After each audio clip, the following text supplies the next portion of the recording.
நான் செய்ய ஆரம்பித்த இந்த வேலையை செய்து முடிப்பேனா, பாதியில் நின்று விடுமா? இந்த குழப்பத்தில் இருக்கும் ஆத்துமாவே, இன்று கர்த்தர் உங்களுக்கு சொல்லுவது ரோமர் 9:28. கர்த்தர் காரியத்தை நிறைவேற்றி முடிப்பார். எரேமியா தேவ நகரத்தின் அலங்கம் இடிக்கப்பட்டதைக் கண்டு தான் அதை கட்டி முடிக்க வேண்டும் என்று நினைத்தார். கட்ட ஆரம்பித்தார். தடைகள் வந்தாலும் 52 நாளில் அதை கட்டியும் முடித்தார்.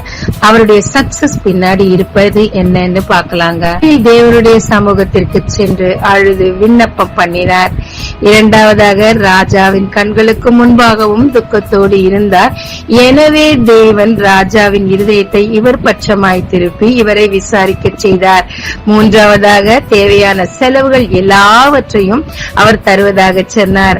நான்காவதாக, தேவையான எல்லா சிபாரிசு கடிதங்களையும் அவர் தந்தார். நெகேமியா செய்ததோ முடிவெடுத்தது மட்டுமல்லாமல் குதிரையில் சென்று அதை முற்றிலும் சூப்பர்வைஸ் செய்தார். விசுவாசத்தை கிரியையினால் காண்பித்தார். அதற்கு பிறகு என்ன?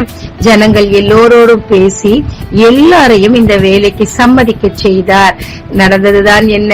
சன்பல்லாத்துகள், தொபியாக்கள் போன்றவர்கள் மனம் அடிவாக நரி கூட ஏறினால் விழுமே என்று பேசி கிண்டல் செய்த போது அதற்கு அவர் செவி கொடுக்கவில்லை.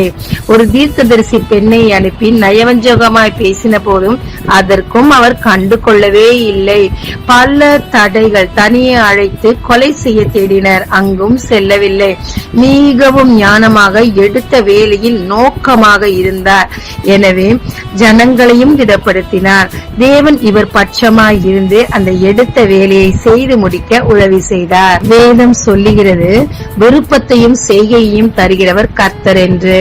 அதோடு ஒரு செய்கையை கர்த்தர் ஆரம்பித்தால் அவரே அதை முடித்து வைப்பார் என்றும் வேதம் சொல்லுகிறது. நாம் செய்ய வேண்டியதெல்லாம் விசுவாசித்தால் பத்தாது, அதற்குரிய கிரியை செய்ய வேண்டும். எவ்வளவு மனமடிவாக பேசினாலும், சூழ்நிலைகள் மாறினாலும் தேவனிடத்தில் திட நம்பிக்கையாய் இருந்து அவர் சித்தம் அறிந்து காரியத்தை எழும்பி நடப்பீங்க.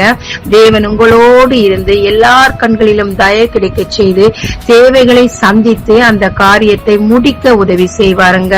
தேவையெல்லாம் திட நம்பிக்கை. ஜெபிக்கலாமாங்க. தேவரே, இந்த காரியத்தை செய்ய வேண்டும் என்று எனக்கு ஒரு விருப்பத்தை நீர் கொடுத்தீரையா. உன் சித்தம் அறிந்து அதை ஆரம்பிக்கவும், எத்தனை தடைகள் வந்தாலும் அதை செய்யவும், என் தேவைகளை எல்லாம் நீரே சந்திக்கவும் உதவி செய்யும். எடுத்த காரியத்தில் ஒரே நோக்கமாய் இருந்து அதை முடிக்க உமது கரம் என்னோடு இருக்கட்டும். இயேசு மூலம் பிதாவே, ஆமென். இயேசு கிறிஸ்துவின் நாமத்தில் இந்த நாளில் உங்களை ஆசீர்வதிக்கும் ஜீசஸ் விஷன்.